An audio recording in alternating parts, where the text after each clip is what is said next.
Hi everyone, welcome back to another video. Here, let me adjust you. Today I'm gonna be doing a book review slash books I've read in 2020 so far.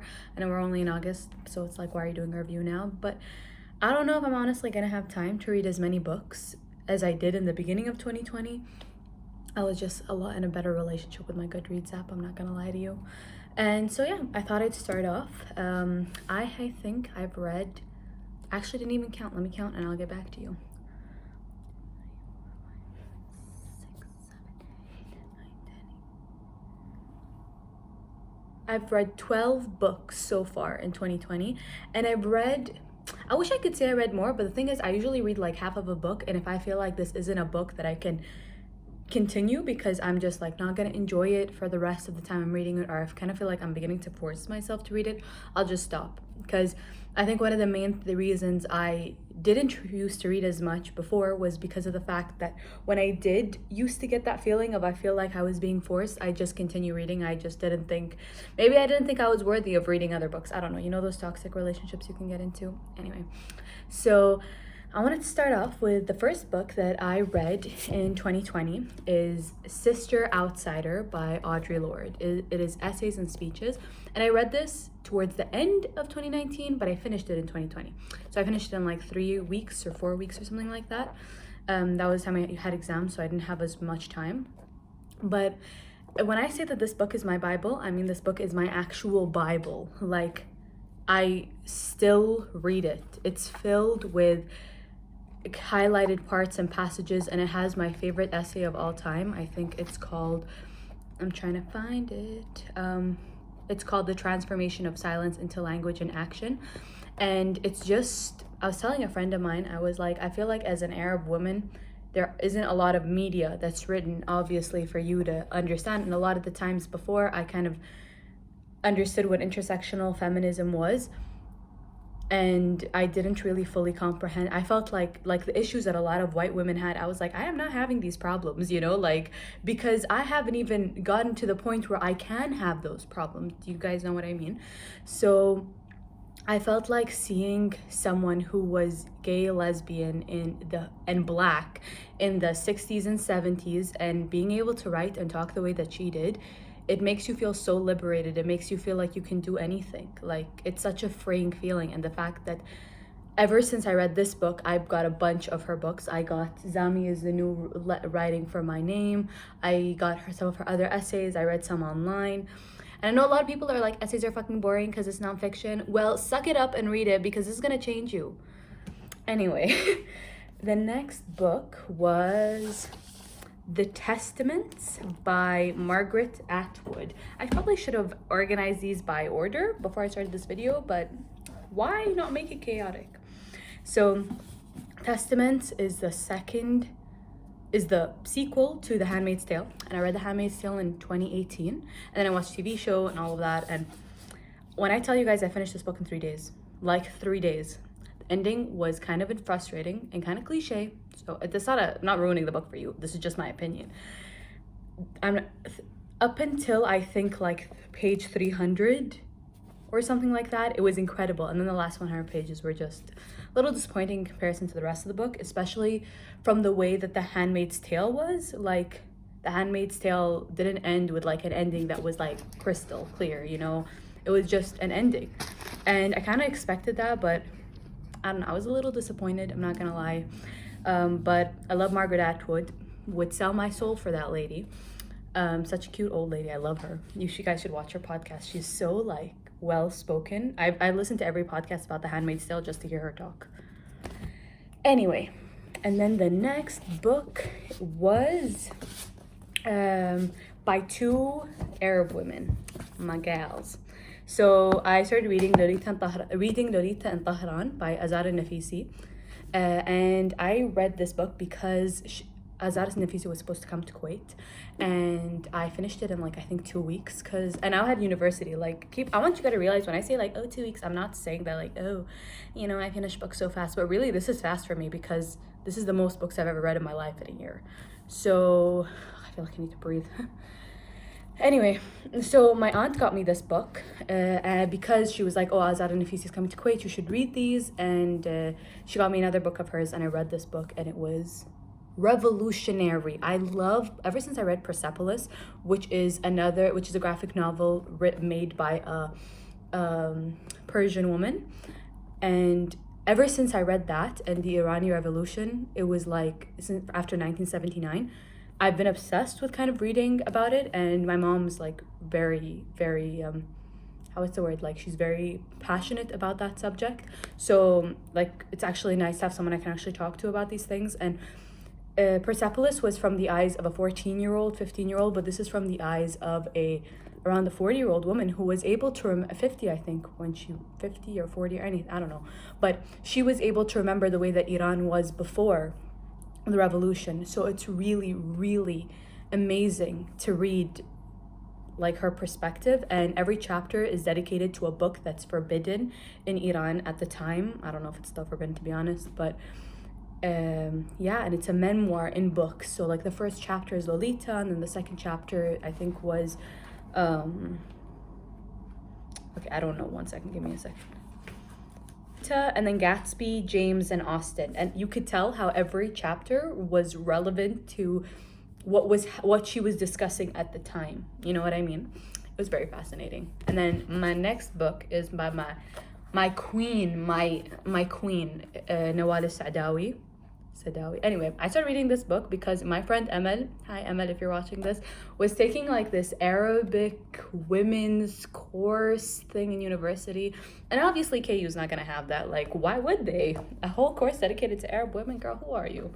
But so she was telling me about, I told her, I was like, tell me every book that you're reading and I'm going to go buy every book. So this was one of the books. And when I tell you, Women at Point Zero, did I say it already? I'm recording this on my phone, so that's why this is all backwards. So maybe once these videos start getting monetized, I can buy a damn camera. But anyway, so this book was so fucking depressing, but so good, because it was from such a, like, from what I realized with Nawal Saadawi, she talks about such a specific, in a lot of her fiction books, like my mom does not like her because she's like, oh, she paints such depressing images. And I'm like, but this is, the images she's painting is life. And I feel like I've actually had a lot of people, when I do post these books on Instagram, they're like, oh, my parents would never let me read this book. And I'm like, girl, I feel you. Because I think especially because she's Arab, they see her as a threat because she poses such complex questions, and it really makes you question a lot of the things that as Arabs we genuinely believe in, like the concept of marriage and like what does it mean to be a woman. And I have her other nonfiction book, which I will be reading. It's called Hidden Faces of Eve. So yeah, that's another one of her books. And then after that, I think that's when I finished her book. Oh yeah, wait, one of the books, I don't have it right now, it's called Women in Kuwait, and it was written by Haya and Mughani, and it was pretty much her PhD dissertation, I think, and I got it as my professor gave it to me, so I don't have the book anymore. I gave it back to her once I finished reading it, and it was part of a research I was doing for my Making Marks project that was in relation to the Arab British Center. If you guys are interested, I'll just put like a link in the bio for the project. And my project was all basically about the secret lives of like Arab women / marginalized figures, and trying to figure out like these voices that exist like in Kuwait and stuff like that. And so her project was all about Kuwaiti, like her PhD was literally all about Kuwaiti women from like the dawn of when Kuwait pretty much existed, when there was a recollection of those narratives, up until I think it was right before women were allowed to vote in Kuwait, which was like 2005. And yeah, 2005 is very close, so I was alive, so yikes. But yeah, the book was incredible. It was really, really fascinating because I'm not great in Arabic at all. Like, me and Arabic just do not look directly in the eye. And what am I gonna say? It's just something that happened. So I'm not that great at reading Arabic, so it's really difficult for me to feel connected a lot of times to my own culture because I can't read the books that talks about it, issues that I can relate to, you know? But this book was written in English, and I'm pretty sure there's an Arabic book, but the publisher was Saqi Books. So if you guys are interested, I think you can find it there, or you can find it on Amazon as well. I felt so, I felt so seen reading that book. Like, I was like, somebody sees me. Some, like, these problems, I understand them, because, and these people they're talking about, I know them, and it's my culture, it's my politics, it's my everything. So it was amazing. 10 out of 10. I love that book so much. I feel like every book here, I'm like, I love that book so much. But it's true, I just love these books. And if you realize, I think every single book here is written by a woman. So that will tell you all you need to know. Anyway, so the next book is The Bell Jar by Sylvia Plath. My friend Farah gave me this book. She loaned it to me. I don't know if she loaned it to me or if she just gave it to me. Girl, if you want this book back, let me know. But I saw it in her room, and I was like, oh my God, I've been dying to read Bell Jar. And she's like, oh girl, take it. And I was like, sure. So I read it because I've always wanted to read something by Sylvia Plath, because I honestly wanted to get like references, and I wanted to get why it was such a big deal. And I get it. I really do now after reading the book. The Bell Jar is basically supposed to be kind of like an autobiography, kind of, but not really, of Sylvia Plath's life, of when she used to work at, I think it was Mademoiselle magazine when she's around 24, 23. It was right before I think she got married. And even, I think I read somewhere that her mom didn't even want to publish it in the US because people would know who she was talking about. Like, it was that apparently in a coordination to her own life. And it was, she talks about like her suicide contemplation and her attempt and her time at the mental institution. And it was really, and there are these beautiful images. Like, towards the end, there was a Sylvia Plath biographical note and these gorgeous illustrations towards the end, which I really loved. And there was a chapter, like, and she's really funny, which I didn't know. And you know when you read books and you're like, books aren't gonna make you laugh, but no, there was a chapter in here where I was crying of laughter, because I was like, she wrote this book, what, like 50 years ago or something, or 40 years ago, and it's still so relevant. Like, this book is the 50th anniversary edition, and it's so relevant, and it was hilarious. It was incredible. Like, I feel like I can't believe this is her only book, like her only novel, which is like quite sad. Was A Room of One's Own by Virginia Woolf. Okay guys, I'm gonna be honest, this is I think the only book that I didn't like that much. It was so hard to read through. It was exhausting, I'm not gonna lie. It was one of those books. I didn't enjoy it that much. I don't even think I highlighted anything, and I usually highlight the shit out of my books, so I'm trying to look through it. But it was too but it was too dense and too, I don't know what the word is, like, it didn't flow. Like, it wasn't easy to read, but like, it's amazing to analyze, but it was not fun to read. Like, I did not have a good time. But it's like one of those books that you read because it's a classic. You don't read because it's necessarily as good. But then again, English isn't my first language, but neither is Arabic. So anyway, no, I'm saying, like, maybe because I can't relate to it as much. And to be honest, like, there is no paragraphs here. This is just blocks of text. Blocks. Like, girl, use a page break. It's not that hard. Anyway, the next book is by The Bluest Eye by Toni Morrison. And I read this book because I listened to the Oprah podcast with Toni Morrison, and I watched her documentary on Hulu. It's called Pieces of Me, I think. 1 second, coffee break. And after I watched it, it was like, I need to read this book. So I read it and I loved it so much. And like, there is a lot of trauma, and it talks a lot about like what it means to grow up as a Black child, and the concept of beauty, and the way that we perceive beauty, and how beauty is related to class and race, whether we like it or not. And it's so sad. It's so sad, but it's so good. Like, it's unbelievably good. Like, you know, you read this book and you feel like you live there, like you live where she's talking. Like, I could see everything. And I have another one of her books called Beloved, which I'm very excited about. But yeah, I love this book so much. Like it looks disheveled because of how, there was a part in the documentary where this woman, I don't know who she is, but she was like that she reads this book all the time, and she would literally throw this book across the room from how frustrated she would get, and then she would go pick it up and read it again. And that's literally the feelings you get while you're reading it. It's spectacular. I don't think I've ever even said that word, but it is. And then the next book that I read was, I'm trying to remember. It was, I don't have the book either. It's All About Love by Bell Hooks. I gave it to a friend, and because it's one of those books, it was one of those books that I would read it, and it's the whole book is highlighted, like, just, you know, where you're like, because she talks about how the issue with the concept of love is that nobody describes or tells you what it is. It is more like people just like, it's a feeling. Everybody's like, oh, you know, you feel love when you feel it. But what happens is that when you don't have a good definition or a classic definition, people get in really harmful situations because they think, oh, this is what love is supposed to be. And she really breaks it down in every aspect, like from grief to puppy love to like familial love to spirituality, and it's spectacular as well.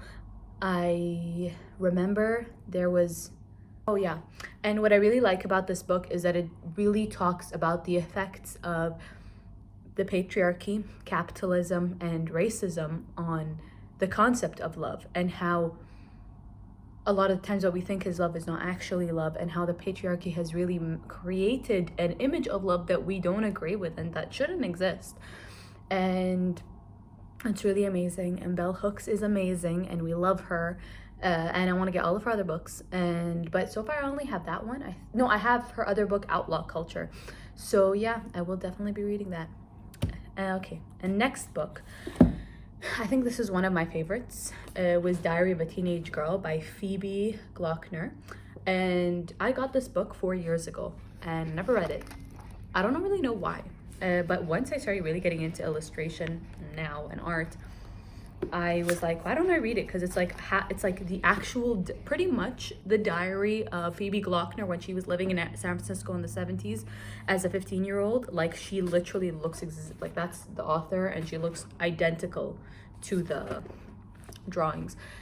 A fair warning though, this book is very graphic and very explicit and very triggering for a lot of people, so keep that in mind before you read this book. But it's brilliant. There's a movie made out of it, but I didn't watch the movie yet. I just love the book so much, and especially the ending and the way she talks. It's like, it honestly made me want to make a comic book of my own life because of the way that she did it. So yeah, I actually miss it so much. Like, there are books that you miss, and this is one of those books. Okay, so after reading Diary of a Teenage Girl, which was a very intense and very heavy, very, very heavy, I wanted something a lot lighter, so I started reading Sisters of Love, The Letters of Audre Lorde and Pat Parker from 1974 to 1989. This was created by Sinister Wisdom in collaboration with Midnight Press as part of their Sapphic Classics. I think they have this book, the complete collections of Pat Parker, which I have, and Living as a Lesbian by Cheryl Clark, which I don't have, but I wanted to get. So it was a really, really fascinating book. It was so comforting. It was so, like, especially when I love Pat Parker and I love Audre Lorde, so seeing their friendship and discussing the issues of what it meant to be Black, gay, elderly cancer survivors living in the US at the time that they did, it's like revolutionary that they could do that. So yeah, love it. 10 out of 10. I love this book so much. It was a really light read, but I was sad when it was over. It was like a hug every night, honestly.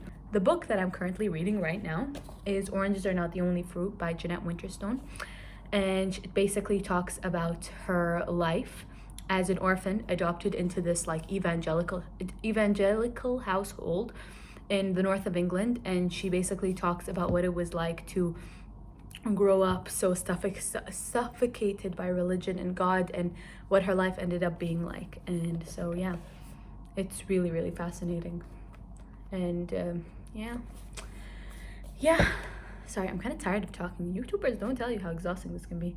But yeah, I hope you guys liked the video. I had such a great time making it, and I love reading and I love talking about feminist books and books written by women and books in general, to be honest. So please let me know if you guys enjoyed this video, and if you guys would like more videos like this. You guys can see my t-shirt tan. Anyway, so yeah, thank you for watching. Please subscribe and like if you like this video. And also, if you guys are interested, my online shop has been launched, which you can find the link in the bio. to check it out. And if you want to find out more about every week the book that I'm reading, you can follow me on my newsletter, which I talk extensively about every book that I read and my life in general as an artist and illustrator based in Kuwait. So yeah, thank you so much for watching. Talk to you all soon.